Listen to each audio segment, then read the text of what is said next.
Уважаемые коллеги, добрый день.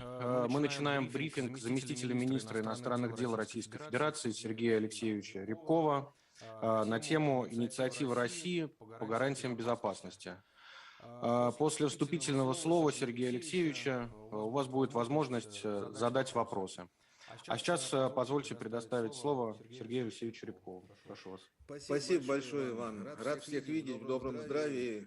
Надеюсь, никаких проблем ни с погодой, ни со здоровьем ни у кого нет. Хочу сразу же поздравить всех с наступающим Новым годом. В ходе разговора президента Путина с президентом Байденом 7 декабря при обсуждении вопросов международной безопасности и стабильности в свете непрекращающейся агрессивной активности НАТО рядом с российскими границами, американский лидер выразил готовность к налаживанию серьезного диалога по вопросам обеспечения безопасности Российской Федерации. В интересах скорейшего начала предметного переговорного процесса по выработке правовых гарантий, исключающих продвижение НАТО на восток, и размещение угрожающих оружейных систем в непосредственной близости от территории нашей страны, российская сторона подготовила проекты двух международных договоренностей, тексты которых публикуются. Я исхожу из того, что участвующие в брифинге журналисты уже их имеют. Речь идет о договоре между Российской Федерацией и Соединенными Штатами Америки о гарантиях безопасности, или по-английски Draft Russia-US Treaty on Security Guarantees, и соглашение о мерах обеспечения безопасности Российской Федерации и государств-членов Организации Североатлантического договора, which gives Draft Agreement on Security Measures between Russia and NATO. Оба документа были переданы вашим покорным слугой, заместителю государственного секретаря госпоже Карен Донфрид, когда она была в МИД 15 декабря.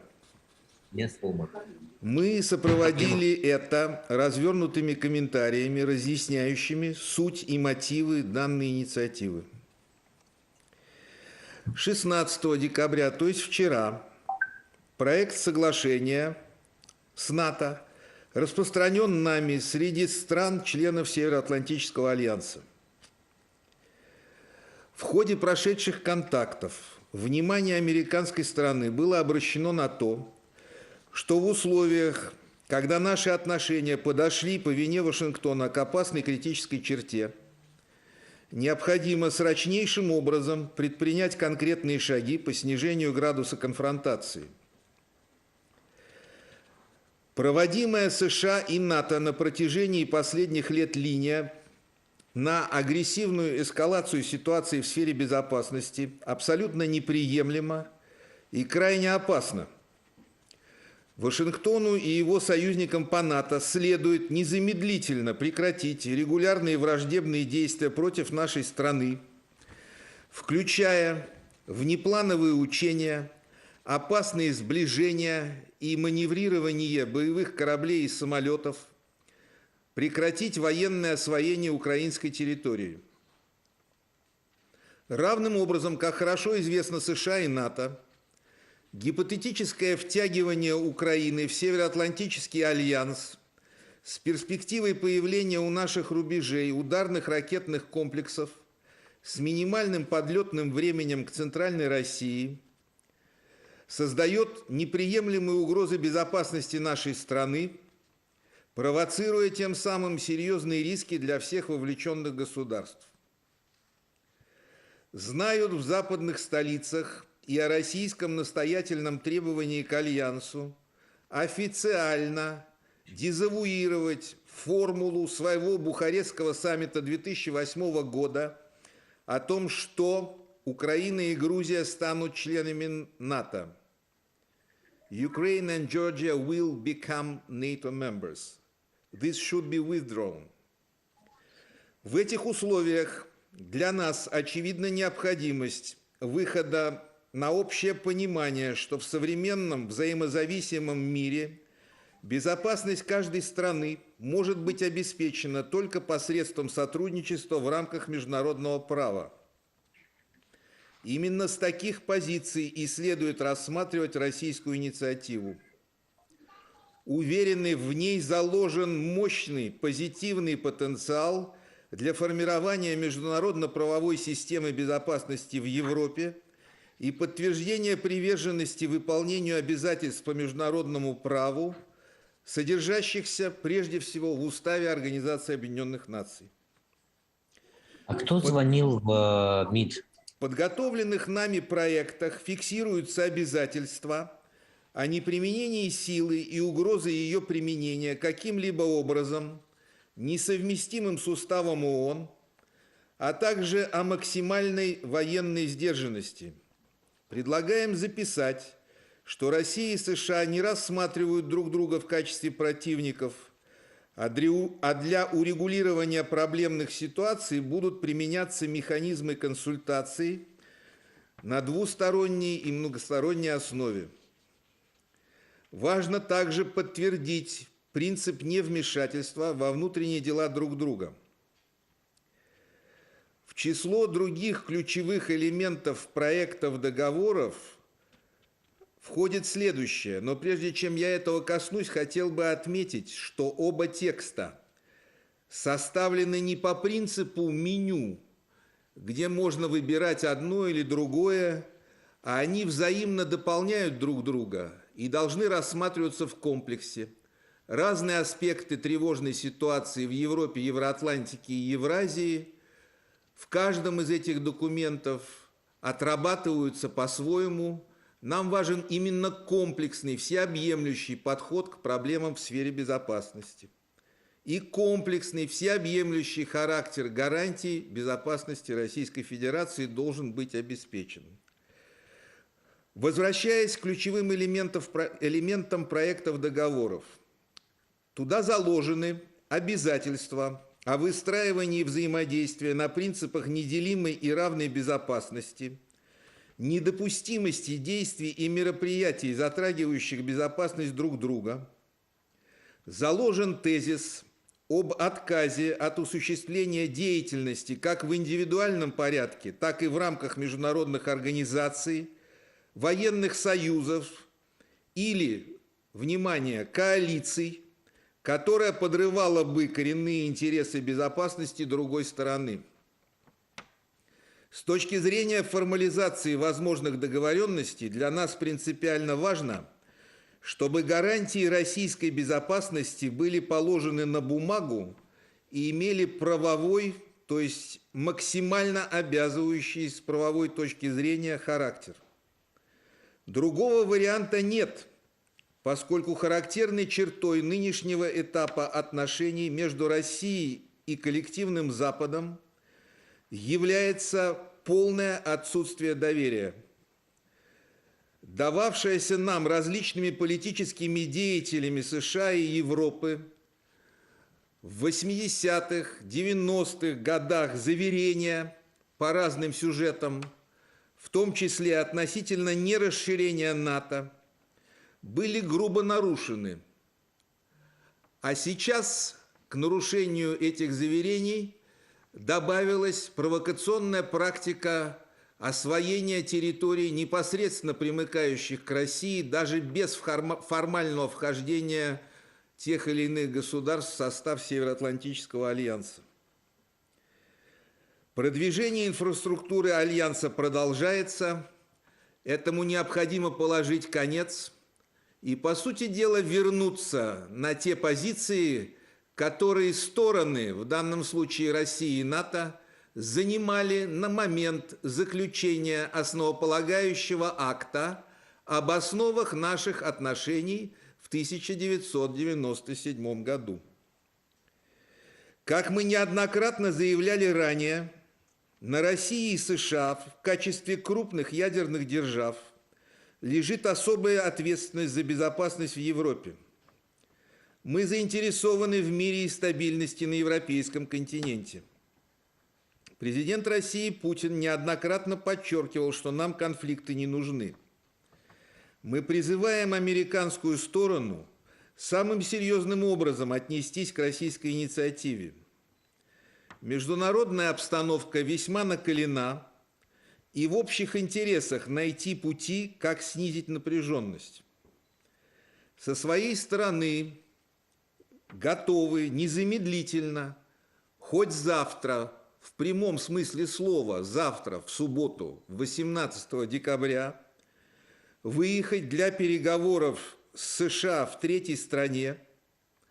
Американцам в этой связи уже предложена Женева, чтобы запустить эти важнейшие переговоры на базе, на платформе, на основе тех двух проектов документов, которые у вас имеются и которые мы рассчитываем продвигать, ожидая конструктивного отклика со стороны США. Спасибо.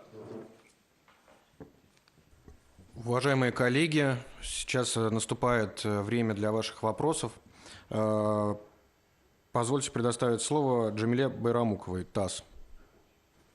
Здравствуйте, Сергей Алексеевич. Спасибо большое за возможность, что вы проводите этот брифинг с разъяснениями и проектов документов, вообще ситуации. И мы хотели бы уточнить, вы уже, как сказали, вы передали проекты документов, и в целом какая будет процедура, даже если США условно примут наши предложения, какова будет процедура, сколько, и если они его подпишут, сколько времени понадобится на его ратификацию для принятия вступления в силу со стороны США. И, собственно, вопрос, есть ли какие-то уже со стороны американцев предложения о том, когда все-таки можно будет встретиться для обсуждения этих конкретных предложений? Спасибо большое, Джамиля. Я начну со второй части вашей серии вопросов. Пока с точки зрения откликов и реакций мы видели некоторые сообщения для печати о контактах, проведенных высокопоставленным представителем Белого дома с так называемой Бухарестской девяткой. Мы видели, разумеется, текст заявления Североатлантического альянса, выпущенный вчера поздно вечером. Там ничего нового нет, кроме констатации того, что соответствующие предложения на той стороне имеются, они изучаются, а дальше воспроизводится вся та же аргументация и позиция, которую мы слышим на протяжении уже многих лет. Эта позиция не помогает, потому что мы предлагаем одно, а в наш адрес выдвигаются ультиматумы, и при этом под покровом этих ультиматумов продолжается опасная деятельность, которая непосредственным образом негативно сказывается на интересах нашей безопасности. Вот мы с этим не можем больше мириться. Ну, посмотрим, что будет дальше происходить. Посмотрим. Это достаточно интересный момент. Я приглашаю коллег в Североатлантическом альянсе немножко отрешиться от их собственных клише и таких поведенческих моделей, которые очень стали им свойственны в свое время, от такого, знаете, ложно понятого патернализма. Нам тут вчера сказали, что выбор за Россией, будут ли отношения улучшаться. Так вот, выбор за НАТО и прежде всего за США. Если США не в состоянии самостоятельно сделать такой выбор и согласиться на наши переговоры, предлагаемые нами переговоры, ну что ж, пусть они тогда консультируются дальше. Мы усвоили, что сильнейшая сторона Альянса в его единстве. Но посмотрим, где тут наименьший общий знаменатель и кто его диктует в Североатлантическом альянсе, формируя позицию Соединенных Штатов. Спасибо. Информационное агентство Bloomberg. Илья Архипов. Прошу вас.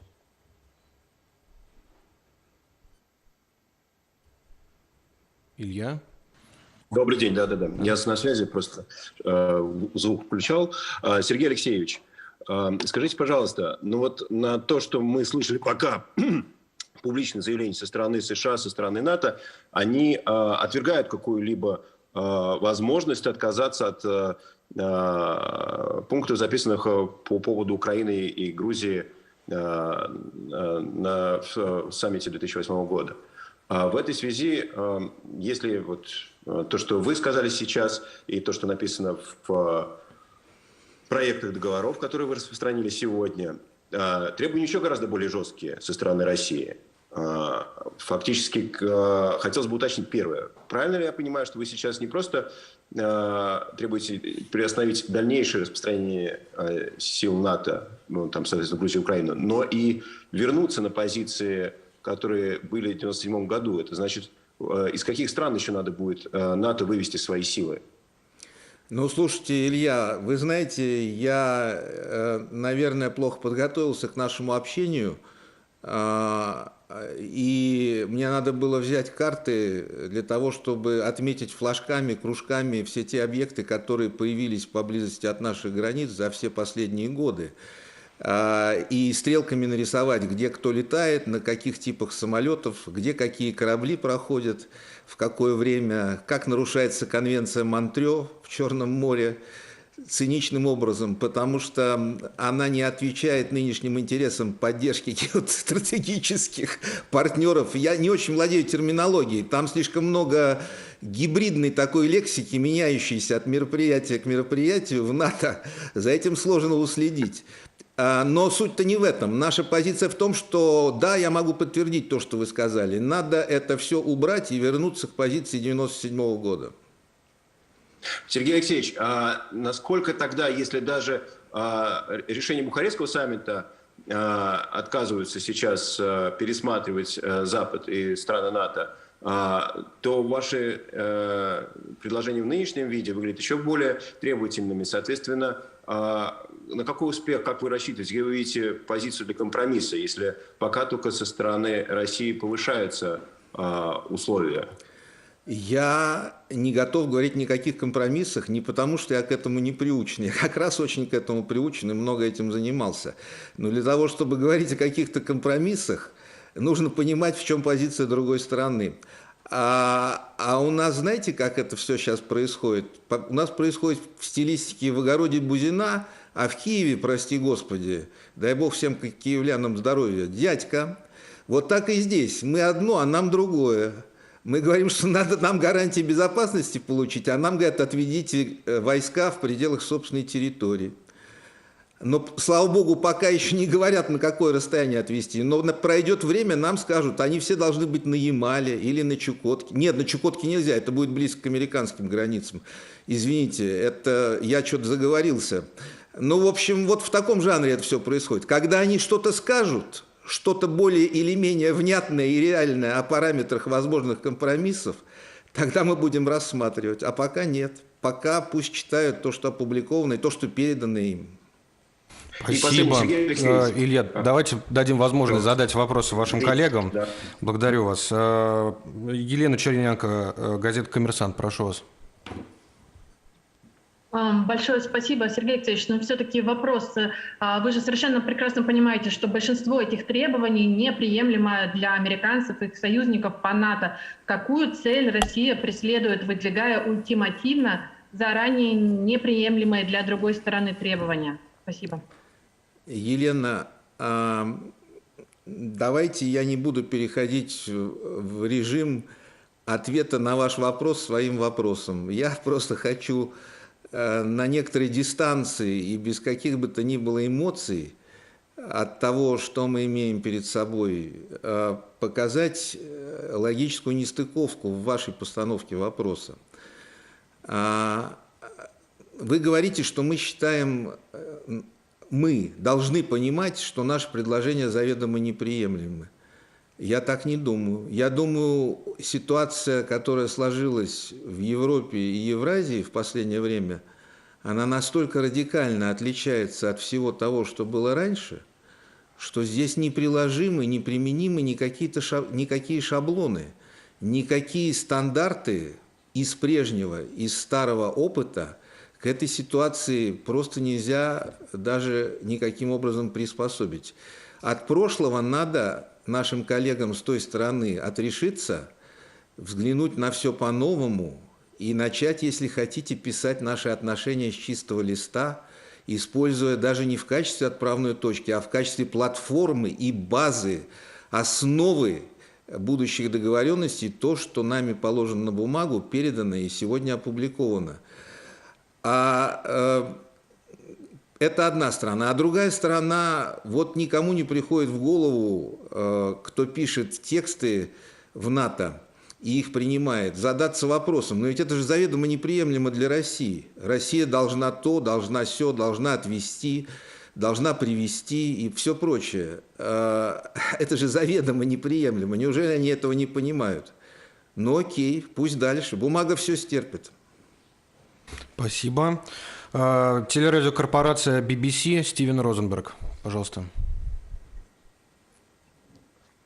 Спасибо. Сергей Алексеевич, я правильно понимаю, что то, что вы предлагаете, то, что Россия предлагает, да, это, в общем-то, полный пересмотр итоги окончания холодной войны и полное перестраивание, я не знаю, евробезопасности, системы евробезопасности. И как далеко Россия готова идти или пойти, чтобы получить то, что хочет, чтобы защитить эти красные линии?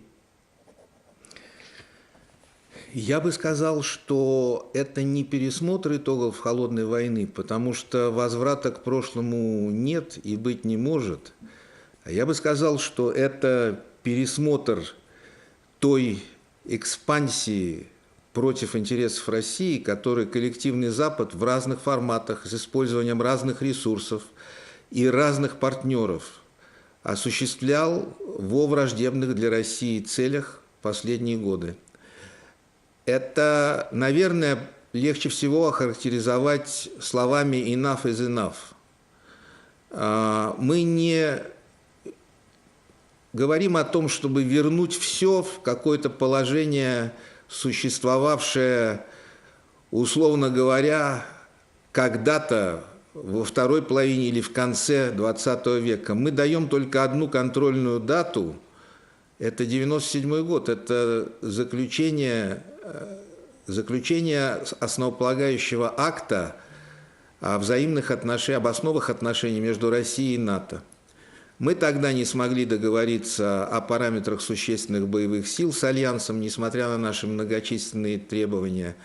Все, что происходит сейчас, полностью обесценивает изначальные и без того достаточно слабые формулировки этого документа. И вообще сейчас уже о тех временах все забыли, а вытаскивают на свет только то, что удобно. Например, Будапештский меморандум 1994 года, хотя он совершенно не о праве жителей Крыма свободно выбирать способы своего существования и принадлежность к государствам. А Будапештский меморандум – это гарантии безопасности Украине как неядерному государству. Ровно то, что и обеспечено на протяжении, неукоснительным образом, на протяжении всех этих десятилетий, в том числе Российской Федерации. Поэтому не надо вот все смешивать в одну кучу.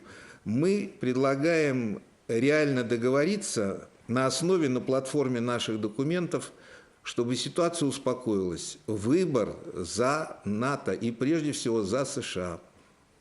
Спасибо. Телеканал «Россия-24», Елизавета Храмцова, пожалуйста. Здравствуйте, Сергей Алексеевич. Мой вопрос частично задала Джамиля по поводу сроков, которые может занять обсуждение. Скажите, пожалуйста, а нет ли риска того, что партнеры наши западные будут намеренно затягивать этот процесс, чтобы растянуть его на долгие годы, а там под шумок за это время Киев и Тбилиси принять? Ну да, это вполне может быть, но, понимаете, коллеги на том берегу, они вообще большие мастера использовать и тактику, и процедуры, и процессы так, как это нужно для того, чтобы, если им неудобно, чтобы содержательная работа не велась, либо затягивалась, потом, чтобы все это выдыхалось, куда-то сходило на нет и тому подобное. И такой риск есть. Но пока мы не имеем даже никаких оснований говорить о том, что они готовы приступить к переговорам, как мы это предлагаем, в буквальном смысле слова, в буквальном, я подчеркиваю, с завтрашнего дня, потому что это больше не терпит отлагательств. Если переговоры пойдут, если они будут запущены, тогда в нормальном режиме будем смотреть, есть прогресс или нет. Понимаете, как это сейчас происходит в Вене, например, на переговорах по иранской ядерной программе? Здесь нет никаких тайн, загадок, никакой мистификации. Просто когда очень разные интересы, а сейчас они у нас с НАТО и США противоположны в сфере европейской безопасности, договориться, наверное, не очень просто. Но творческий подход и ответственность политиков, которые на той стороне занимаются судьбами европейской безопасности, я надеюсь, достаточно для того, чтобы принять единственное верное решение и согласиться на предложение Российской Федерации. Спасибо. Газета Financial Times, Максимилиан Седен, пожалуйста. Да, здравствуйте, Сергей Алексеевич. Здравствуйте. Такой вопрос. Вы сказали, что президент Байден в разговоре с президентом Путиным, он дал понять, что США готовы обсудить с Россией вот эти требования. Насколько он или другие представители США уже дали России понять, что они вообще готовы хотя бы частично согласиться на эти приложения? И есть ли у вас какое-нибудь понимание, что США могут требовать от России взамен? Спасибо.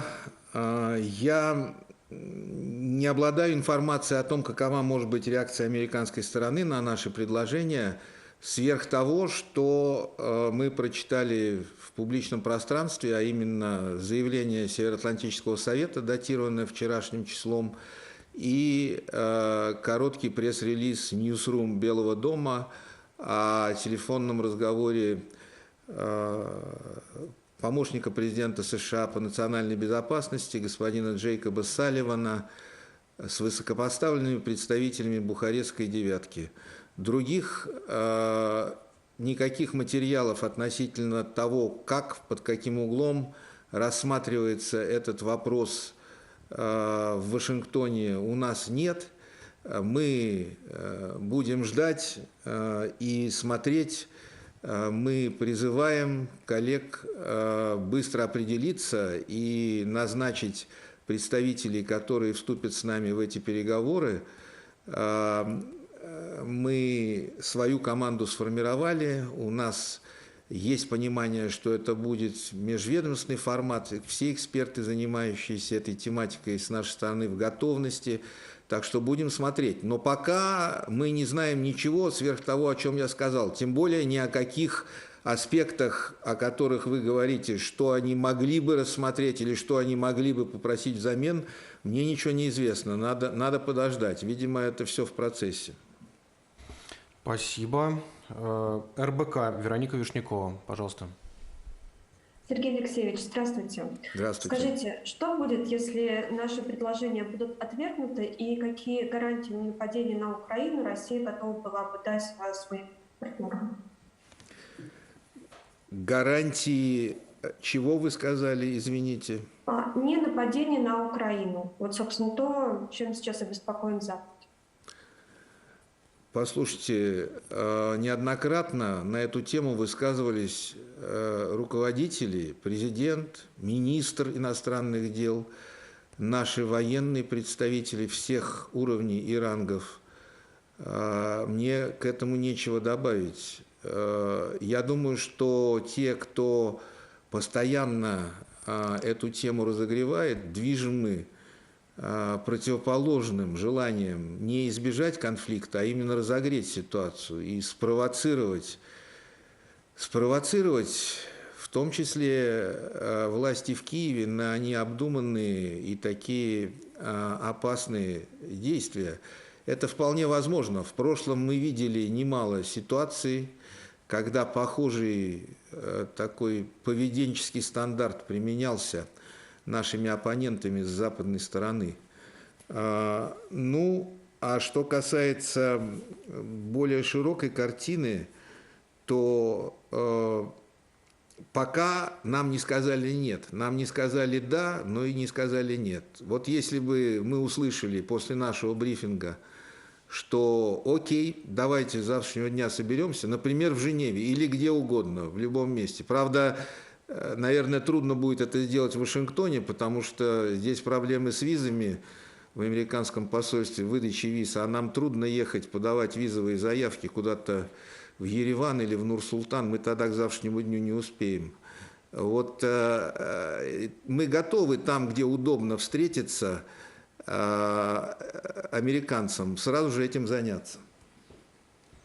Спасибо. Телеканал Аль-Маидин, Салем Адил Абдель Мунем. Прошу вас. Добрый день, Сергей Алексеевич. Большое спасибо за эту возможность. Если позволите, у меня два вопроса. Один немножко как бы оставляет надежду на позитивный результат. Вот помимо всех тех мер, которые указаны в документах российских по гарантиям безопасности, есть ли какой-то политический аспект? То есть я имею в виду в ходе контактов с американской стороной, ставили ли они какие-то политические условия, хотят ли от России каких-то политических уступок? Это первый вопрос. Второй вопрос, немножко более такой пессимистичный сценарий. Это, и вы говорили, если будут отвергнуты предложения России, то это непременно приведет к конфронтации. Я хотел бы узнать от вас, вот если все-таки все пойдет по этому сценарию, какие меры Россия предпримет для укрепления своей безопасности и защиты национальных интересов, как военного характера, так и как бы политического? И ограничатся ли эти меры только вот действиями на территории самой России, или это будет еще где-то в мире? Там у России много союзников. Я надеюсь, они тоже как бы поставят плечо. То есть какие-то будут, или как всегда, как в истории, у России только два союзника, армия и флот. Спасибо большое. Ну, это самые надежные, самые надежные. Да, согласен. Я вам очень благодарен за эти вопросы. Что касается политического аспекта, далеко ходить не надо. Надо просто взять любой текст, касающийся России и Украины, который тиражируется со стороны НАТО, и почитать, что там написано. Вот те требования, которые выдвигает американская сторона. Они абсолютно не имеют отношения к реальности, еще меньше имеют отношение к задаче урегулирования. Надо заниматься полным выполнением Минского комплекса мер Киевом, тогда, наверное, какие-то шансы появятся. А что касается пессимистического сценария, то было бы странно мне сейчас пускаться в такого рода спекуляции, в том числе по той причине, что ну вот начну я что-то говорить, а люди воспримут это как какую-то утвержденную линию или позицию, которую я ни с того ни с сего раскрыл. Начнут к этому готовиться. Я не хочу подливать никакого масла ни в какой огонь. Я, наоборот, хочу достать огнетушитель в виде вот этих двух проектов. И с помощью этого огнетушителя некоторые угольки и язычки пламени, тлеющие, тревожные, начать тушить. Вот посмотрим, такую логику воспринимают там или нет. Спасибо. Газета «Известия», Екатерина Постникова. Прошу вас. Благодарю. Сергей Алексеевич, здравствуйте. Вы заявили, что российская сторона готова начать переговоры с США в Женеве хоть завтра. Ну, вот в этой связи это будут переговоры в рамках уже ведущихся консультаций по стратстабильности или какой-то дополнительный трек? Также хотела бы прояснить еще один момент. Москва настаивает на том, чтобы Альянс отказался от приема в свои ряды Грузии и Украины. В НАТО говорят, что в организации действует принцип открытых дверей и что там не могут запретить другим странам подавать заявку на вступление.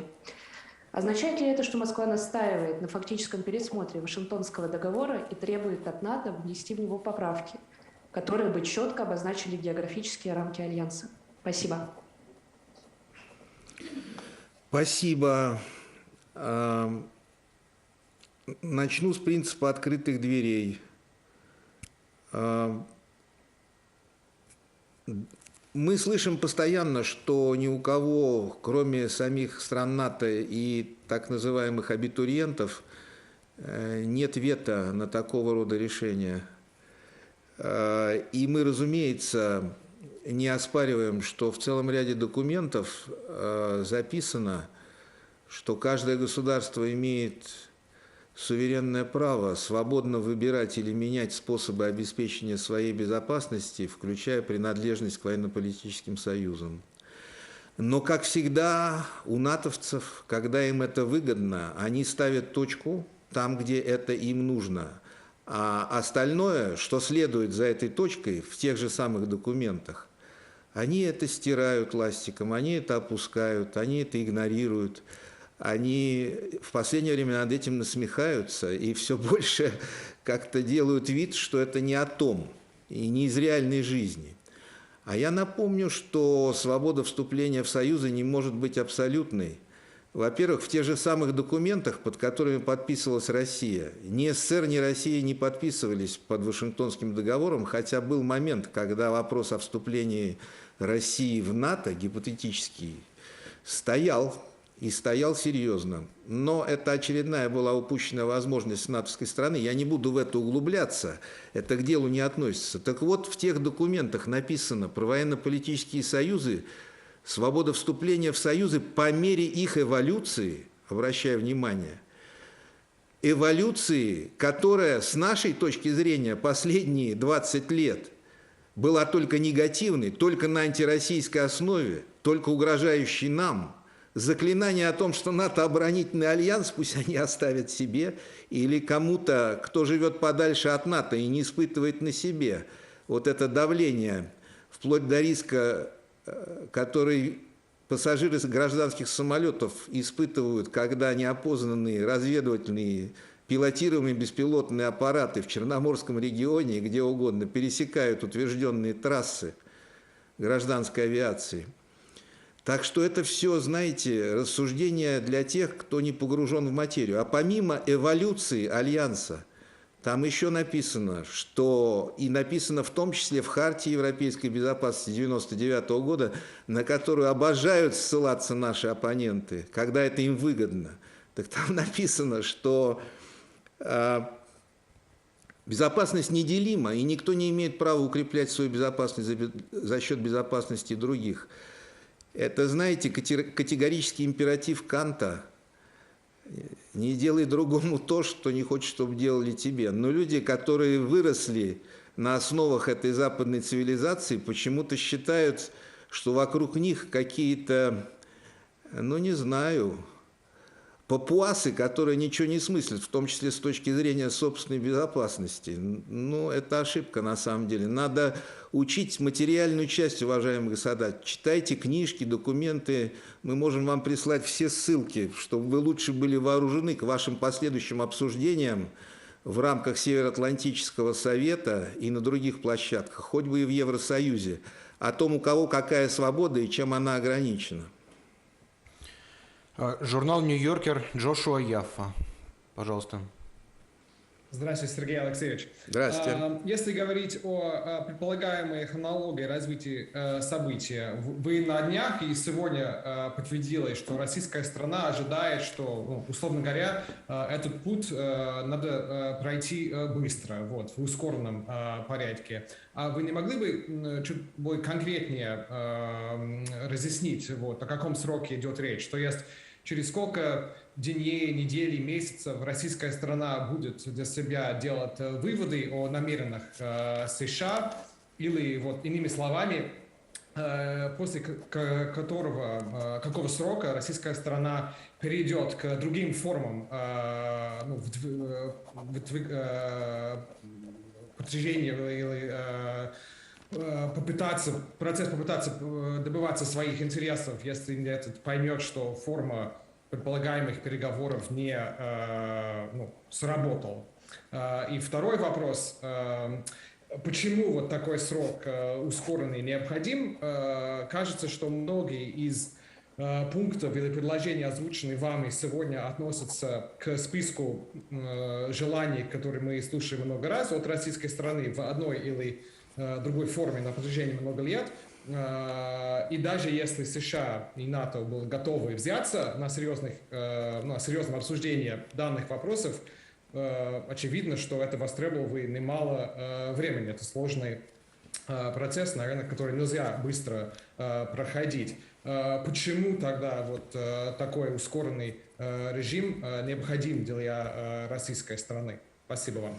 Да, спасибо большое. Я думаю, что бесспорно и очевидно для всех, независимо кто за что в данном контексте выступает и кто какие тревоги испытывает, просто для всех, что ситуация неприемлемая, она потенциально взрывоопасная, и с этим нужно что-то делать. Мы неоднократно говорили в разных форматах, и здесь, кстати, я вернусь к теме, которую не затронул, отвечая на предыдущий вопрос.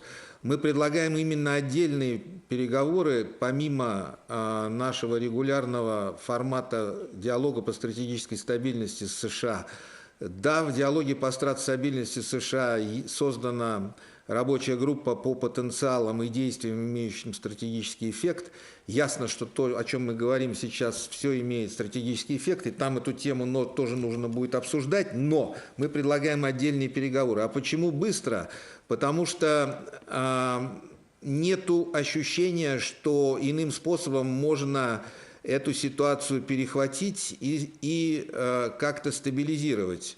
Мы видим на протяжении последних месяцев резкое усиление неприемлемой для нас, провокационной во многих аспектах, деятельности НАТО на всем нашем западном направлении.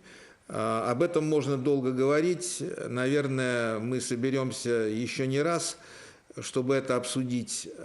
И вы совершенно правильно сказали, что в наших документах довольно много перечислено тех позиций, в пользу которых Россия выступала на протяжении ряда лет.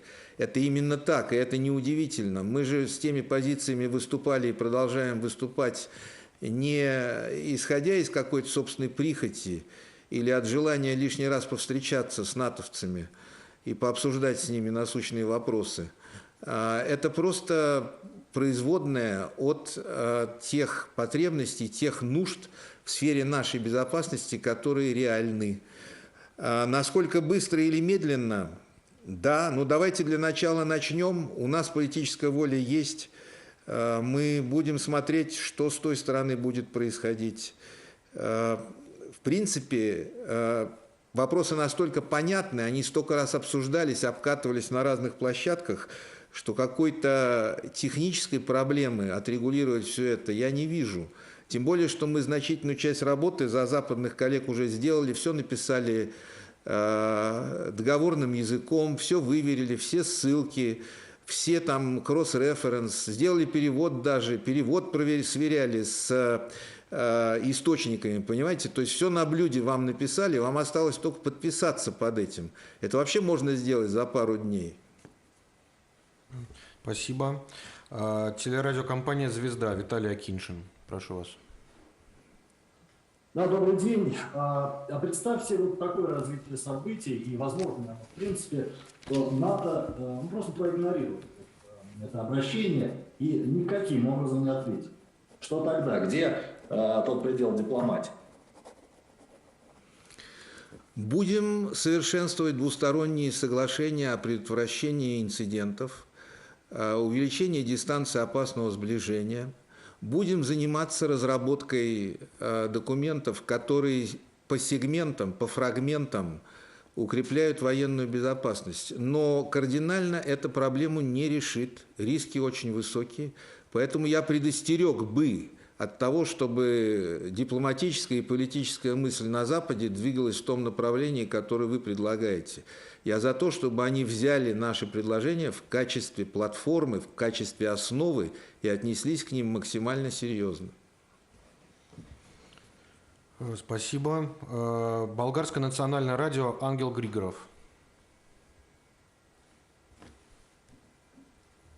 Ангел?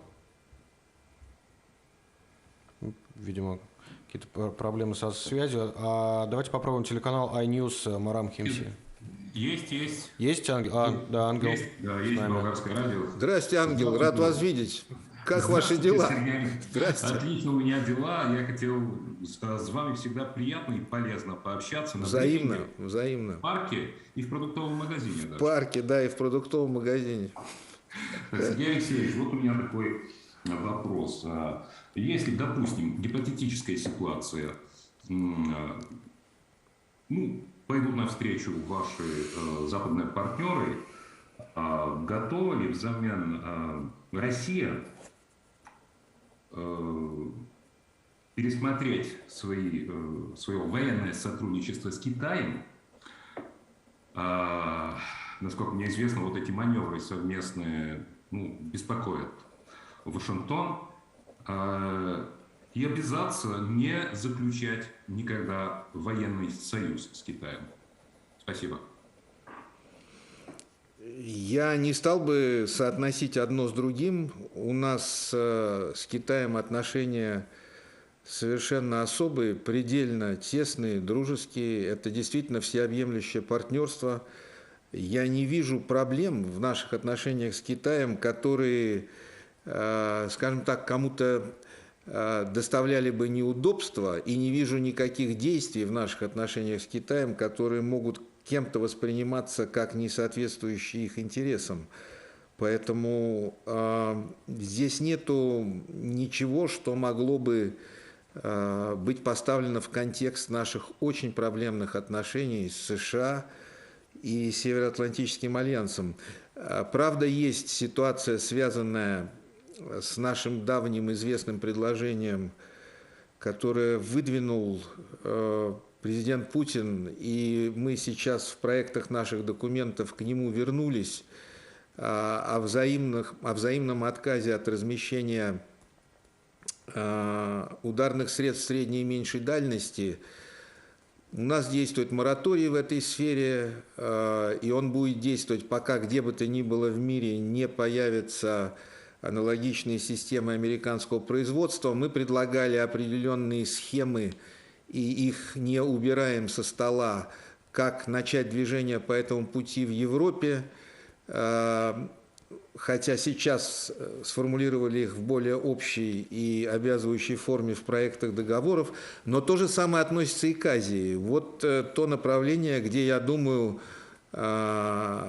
стоит вспомнить контекст и предупредить, что появление соответствующих американских средств с восточного направления, под какими бы лозунгами это не осуществлялось и по каким причинам бы это ни происходило, приведет к изменению нашей позиции в контексте упомянутого действующего моратория неизбежно, потому что такие системы будут представлять и для нас угрозу. Я хотел бы воспользоваться возможностью для того, чтобы об этом сказать со всей определенностью. Спасибо. Надо заканчивать вообще. Да, если... Уже третий раз зовут. Да? Последний вопрос. Надо на работу идти. Да? Ну, последний вопрос, позволите? Да. Вот журнал «Международная жизнь», Евгений Педанов. Здравствуйте, Сергей Алексеевич. Здравствуйте.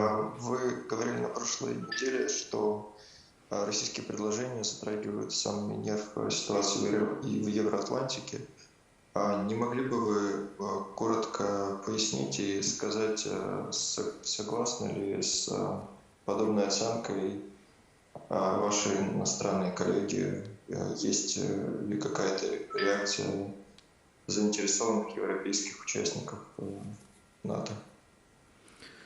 Мне сложно судить. Я думаю, что это больше фигура речи.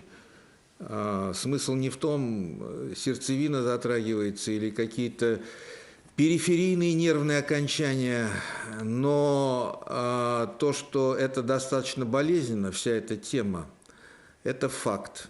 То, что это нужно как-то решать, от этого надо избавляться, это тоже факт. В запущенной форме это может иметь некоторые серьезные последствия, это тоже необходимо понимать. Комфортная жизнь политиков, военных планировщиков, которые отчитываются, наверное, где-то у себя по штаб-квартирам, как они еще смогли досадить России, в кавычках, она должна закончиться. Дальше это так не может продолжаться. Спасибо, коллеги. Очень рад был встрече. Всех с наступающим Новым годом.